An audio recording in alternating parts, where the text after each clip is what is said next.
So you've just decided to embark on your new journey to become a travel advisor, but you're probably a little overwhelmed and wondering, how do you get started and what should you focus on? Well, today I'm breaking down exactly what I would focus on if I were starting over as a new travel advisor and what I would completely ignore in the first 30 days. I'm Brad, founder of Wanderoso Travel Network, and we're a boutique host travel agency built to help both new and experienced travel advisors learn faster, work smarter, and build sustainable income in today's travel industry. Listen, my friends, I've been there. When you first start out in travel, it can be hard to know where to begin. And I did not do it very well from the beginning. My focus was all over the place, and it did not need to be. Knowing what I know now, and if I were starting from scratch, the very first thing I would do is decide how I'm going to set up my business legally for tax purposes. Quick disclaimer before I go any further, this is not legal or tax advice. It's simply what I did eventually for my own business, and everyone should research what makes sense for their situation. For example, did you know you can go out on the IRS website and set up an LLC? If that's what you want to do, instead of operating as a sole proprietor, it takes 1 minute, and you don't need to spend hundreds of dollars paying some company to do this for you, unless you just want to. It's very doable on your own, even if you take just a tad bit of time to research it. The reason I chose an LLC was to structure my business in a way that hopefully protects my personal assets in the event something goes wrong. You also want to make sure that you research whatever requirements exist to operate as a business in your specific state, because that part does matter and it can vary. Once that piece was handled, I would get two very basic things in place right away. Number one, business cards, and number two, a real business email address.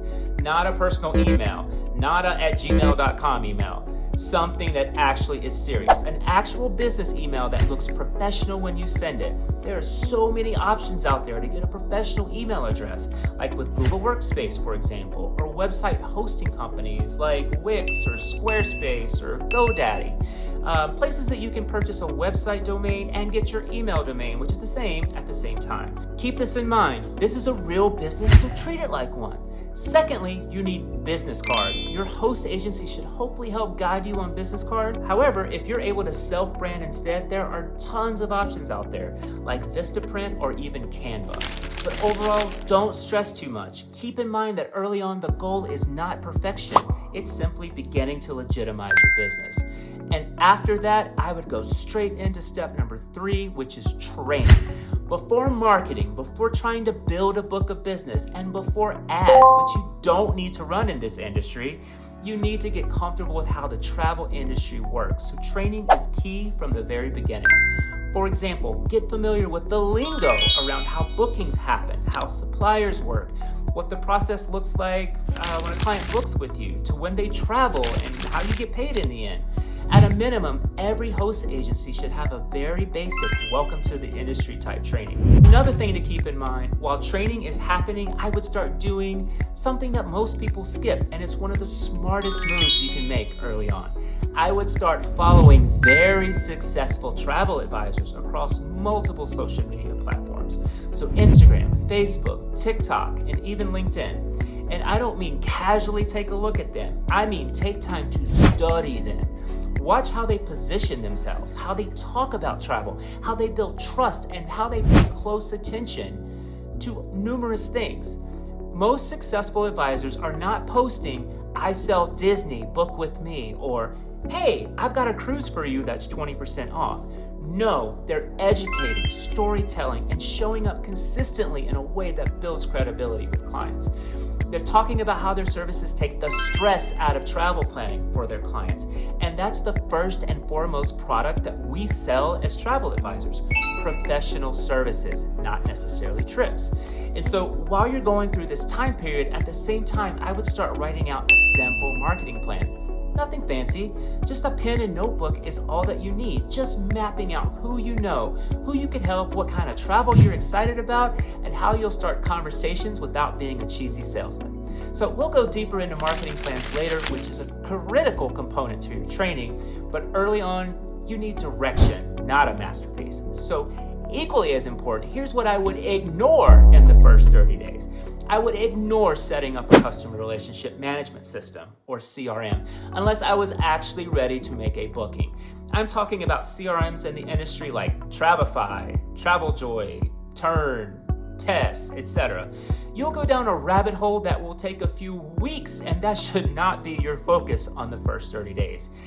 And again, I mentioned this earlier, I would completely ignore running ads. You do not need ads to get started in this business. And in fact, you don't really ever need them unless you just want to as a part of your marketing plan. Also, I would completely ignore spending a lot of time on a website because you don't know enough to feel confident in what you're building. So just chill on the website for a minute. And I would ignore obsessing over social media strategy like you're trying to be an influencer. And more on social media later. But my point is, if you don't understand the travel industry very well yet, why would you be spending time building tools and systems around topics that you don't quite understand yet? That's putting the cart before the horse, and so the order of how you go about things in your first 30 days really does matter. So set up your business foundation, get the basics in place, start training, study successful professionals in the field, and start piecing together a simple plan as you learn. And that, folks, this is exactly why I built Wanderoso Travel Network. I wanted to build a host agency that helps advisors from day one understand where to focus. This should not feel like sink or swim. Instead, think of it like this. Take the basic swimming lessons first before you attempt an expert dive off the deep end into a massive swimming pool. So if you're early in this journey and feeling a little overwhelmed, that is normal. What matters is having the right foundation and the right support early on. If you want to see for yourself what true agency support can look like, reach out to us here at Wanderoso Travel Network on this platform by messaging us or dropping a comment below when you're ready to take that next step. Because we've got a smarter way for you to get started in this truly amazing yet complex industry. Now you, my friends, be safe.